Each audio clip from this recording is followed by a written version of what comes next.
Hi, today we're going to talk about properties of exponents.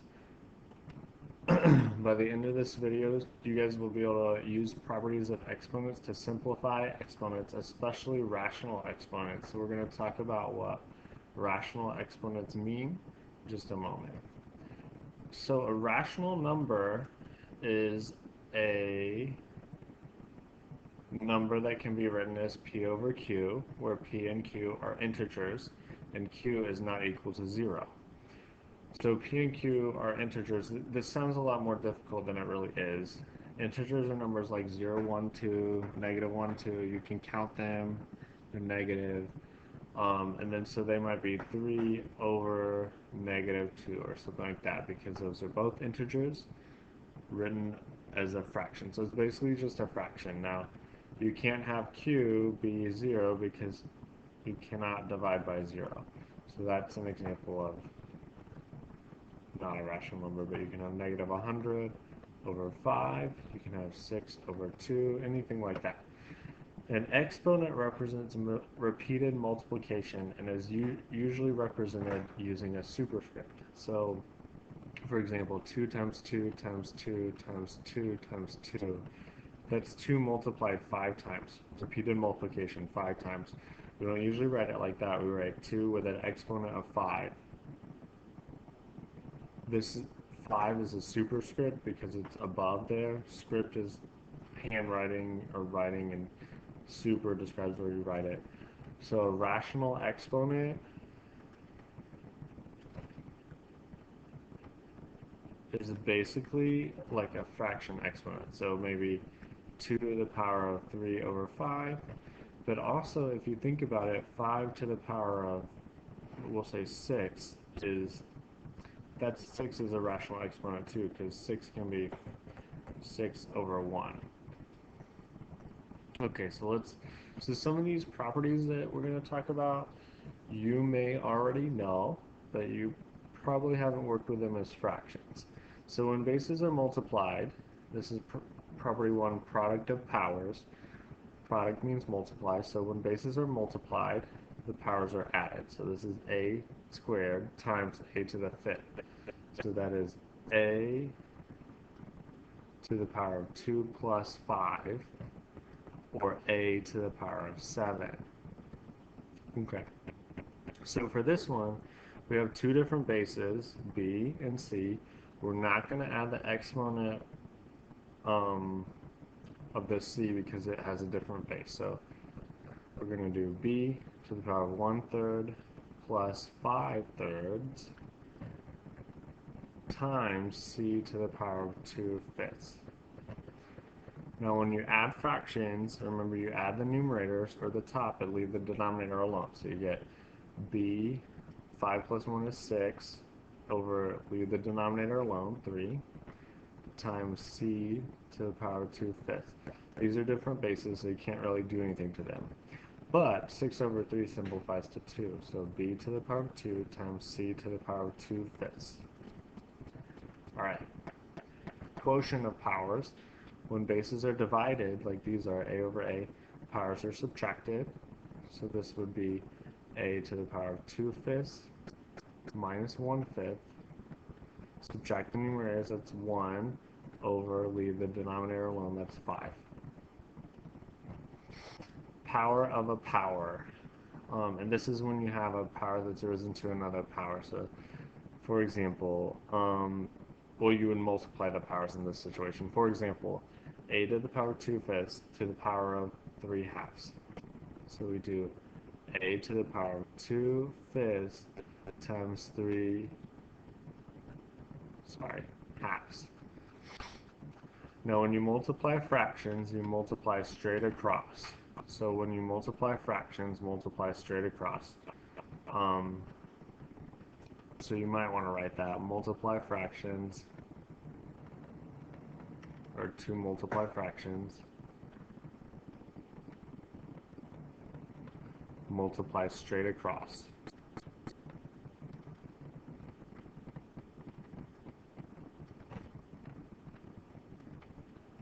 Okay, So sometimes it's helpful to draw arrows straight across so you remember to multiply straight across. So multiply fractions, multiply straight across. So you get a to the power of 2 times 3, which is 6, over 5 times 2, which is 10. Both of those are divisible by 2, so you can simplify it at a to the power of 3/5. Because I divided 6 by 2 got 3, 10 by 2 got 5. Alright, so when you have two different bases, you're going to multiply the outside power to each of the exponents. So this is b to the power of 1/2 times 4 times c to the power of 3/5 times 4. Now 4, hold on just a minute, 4 is a fraction, it's just 4 over 1. So when you multiply those straight across, 1 times 4 is 4, so you get b to the power of 4 over 2 times 1 is 2. Then you have times c, 3 times 4 is 12, over 5 times 1 is 5. 4 over 2 simplifies to 2 over 1, or just 2. You cannot combine those because they have different bases. Okay, negative exponents.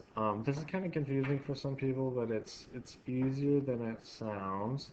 When a base is risen to a negative power, flip the base to the other side of the fraction. So in other words, like t to the negative 1/5. I like to say, you can say move negative exponents to the bottom. But that won't help you if a negative exponent's already on the bottom, like example 2, so we'll talk about that. But for example, we can just do t to the power of negative 1/5. It's going to move to the bottom. So 1 over t to the 5th power.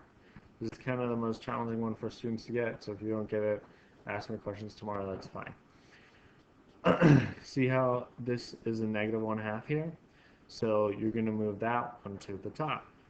So you get a to the power of 3 times a to the power of 1/2 over nothing. There's nothing left, but if there's nothing on the bottom of a fraction, it's 1, so we don't really have to write it.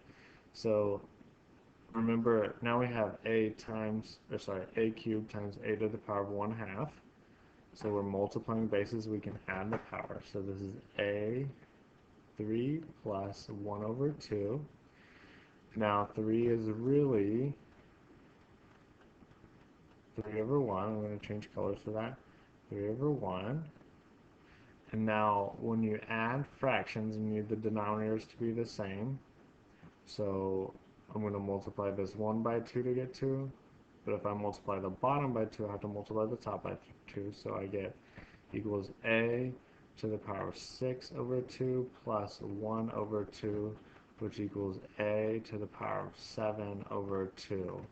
If you have questions about what I did with the fractions there, please ask tomorrow in class. Power of a fraction. So this is when a fraction is risen to a power. You raise both the numerator and the denominator of the fraction to that power.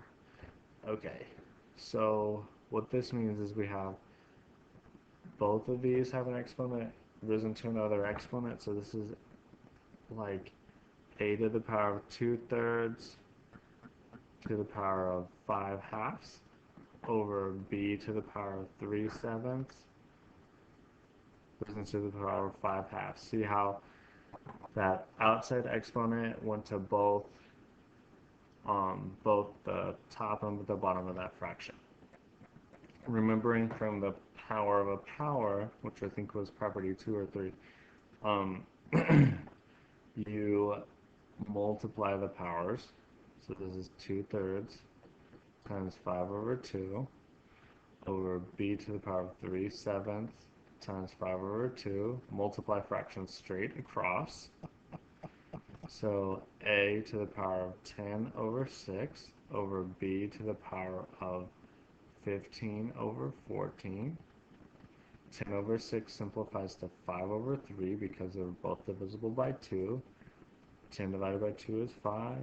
6 divided by 2 is 3 over b to the power of 15 over 14. Alright, I think this is the last one. Yeah, this is the last one. Okay, good. So anything to the power of 0 equals 1. So all this risen to the power of 0 equals 1. All this risen to the power of 0 equals 1. That's it. These are the answers to your practice assignment, but I would suggest that you spend time doing it first. There are only 4 questions, so please try.